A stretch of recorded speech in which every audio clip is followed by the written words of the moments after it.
Sabe, ter um ciclo de desenvolvimento seguro é muito mais do que simplesmente seguir umas boas práticas. O ponto-chave é ser capaz de provar de uma forma clara e bem estruturada que a segurança foi de fato implementada.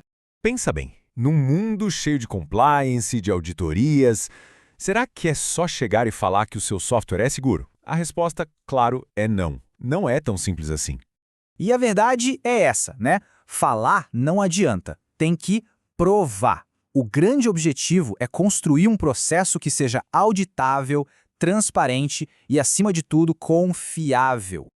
Então, bora mergulhar nisso. Nesta análise, a gente vai desvendar as 5 primeiras práticas do Microsoft Security Development Life Cycle, o famoso SDL. E o foco aqui vai ser nos controles e, mais importante ainda, nas evidências. É isso que transforma a segurança de uma promessa em uma realidade, sabe? Algo que dá para comprovar. Ok, e tudo isso começa por onde? Pela prática número 1, governança. Pode parecer básico, mas esse é o verdadeiro alicerce de todo o ciclo de desenvolvimento seguro. Pensa assim, antes de alguém escrever uma única linha de código, a empresa precisa definir as regras do jogo. A governança, então, cria essa estrutura formal que sustenta o processo todo. Ela está ali para mostrar que segurança não é um extra, não é opcional, é uma prioridade do negócio. Ponto final. E o legal de ver essa tabela é justamente essa dualidade. De um lado, você tem os controles, o que fazer, tipo ter uma política de segurança formal, mas do outro, e aqui que está o pulo do gato, você tem a evidência, o como provar. É o documento assinado, a ata da reunião. É exatamente assim que uma ideia abstrata como segurança vira algo concreto, algo que um auditor pode pegar e validar. Beleza, com a governança no lugar, vamos avançar para ver como isso se desenrola na prática número 2, o uso de tecnologias comprovadas. Olha, a escolha das ferramentas que a equipe de desenvolvimento usa tem um impacto direto gigantesco na segurança. É por isso que essa prática exige que a empresa defina, e mais, que ela imponha o uso de tecnologias que já foram testadas, que têm suporte e que são conhecidas por serem seguras. A ideia é simples, é fechar as portas para o perigo logo de cara. E, de novo, a gente vê como provar isso. Não adianta só ter uma listinha de tecnologias aprovadas num documento. Tem que ter o relatório da ferramenta de SCA, sabe, aquele que olha as dependências. Tem que ter os logs do build mostrando que as versões foram checadas.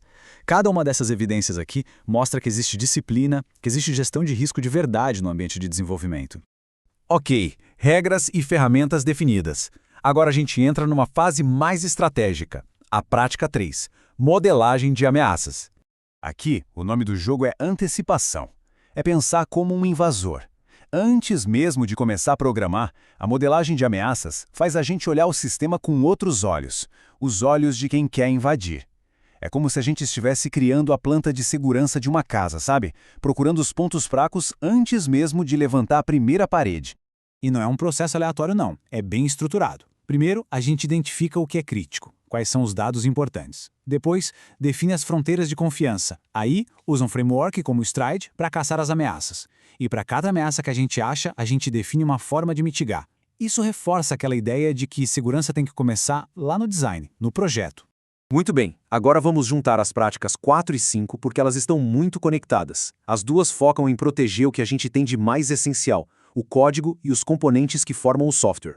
Vamos começar com os padrões de criptografia. Sabe, usar criptografia do jeito errado pode ser pior do que não usar, porque dá uma falsa sensação de segurança. O objetivo aqui é garantir que todo mundo use os algoritmos certos, da maneira certa, com bibliotecas que são confiáveis. É aquela história, é sobre usar cadeados fortes, testados e aprovados, em vez de tentar inventar um em casa. E essa comparação aqui deixa isso claríssimo. O SDL não só recomenda, ele exige que algoritmos que já eram, tipo MD5 e 10, sejam explicitamente proibidos. E, ao mesmo tempo, padroniza o uso dos fortes, como AES 256. E a evidência disso, bom, ela aparece nos relatórios de análise de código e até nas configurações do ambiente, que literalmente bloqueiam o uso desses algoritmos que a gente sabe que são inseguros. Agora, a outra parte. Segurança da cadeia de fornecimento, ou supply chain. A realidade hoje é que o software moderno é um quebra-cabeça montado com peças de tudo quanto é lugar, bibliotecas e serviços de terceiros. Essa prática aqui reconhece uma verdade inconveniente. A segurança do nosso produto final depende, e muito, da segurança de cada um desses componentes que a gente não fez. E essa frase do Gary McGraw resume tudo de forma genial. Você não escreve todo o seu próprio código, mas você é responsável por ele. Não tem como fugir. A responsabilidade por uma vulnerabilidade numa dependência é totalmente de quem entrega o software. E se alguém ainda tem dúvida do porquê, esse gráfico aqui escancara a realidade. Olha só, na maioria das aplicações hoje, a maior parte do código não foi escrita dentro de casa. Proteger a cadeia de fornecimento é basicamente proteger a fundação invisível do sistema. Pensa bem, não adianta nada ter um código super seguro se a biblioteca que faz o login está cheia de falhas, né? Beleza, então quando a gente junta essas 5 práticas, qual é o grande objetivo? É construir um processo que seja de fato confiável. E com isso a gente chega no coração da nossa conversa. A meta de todas essas práticas não é só fazer um software seguro. É construir um processo que seja auditável, que seja transparente e, o mais importante, que seja confiável. Desde o primeiro commit do desenvolvedor até o software rodando em produção. Isso aqui não é só uma lista de tarefas para praticar.